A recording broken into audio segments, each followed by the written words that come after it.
বিসমিল্লাহিৰ ৰহমানিৰ ৰহিম। পৰম কৰুণাময় পৰম দয়ালু আল্লাহ তালাৰ নামত আৰম্ভ কৰোঁ।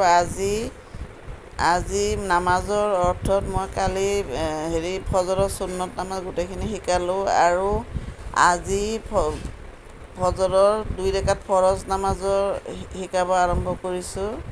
অলপ অলপকৈ আপোনালোকে শিকিব।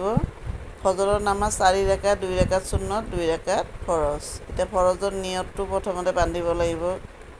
নিয়তটো কেনেকৈ ক'ব লাগিব সেইটো মই আজি শিকাই দিওঁ। গোটেইখিনি একেলগে ক'লে আপোনালোকৰ মনত নাথাকিব।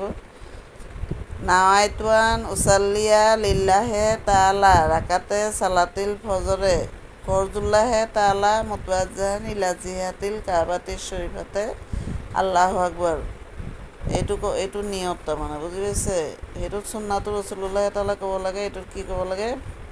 ফৰজুল্লাহে তাআলা ক'ব লাগে, তাৰমানে ফৰজ নামাজ, বুজি পাইছে? তাৰমানে মই 2 ৰাকাত ফজৰৰ 2 ৰাকাত ফৰজ নামাজ পঢ়িবৰ কাৰণে কাবা শৰীফৰ ফালে মুখ কৰিলোঁ। এইটো অৰ্থ তাৰমানে অলপ অলপকৈ শিকক আপোনালোকে। আপোনালোকৰ সৰু সৰু ল'ৰা ছোৱালী নাতি নাতিনী সিহঁতে শিকিব। ডাঙৰবিলাকেতো জানেই, অৰ্থটো জানিব। আৰু ভিডিঅ'টো ভাল লাগিলে আপোনালোকে লাইক শ্বেয়াৰ আৰু ছাবস্ক্ৰাইব কৰিব নাপাহৰিব দেই। আজিলৈ আৰু কিবা ভুল হ'লে আপোনালোকে কমেণ্টৰ জৰিয়তে জনাব।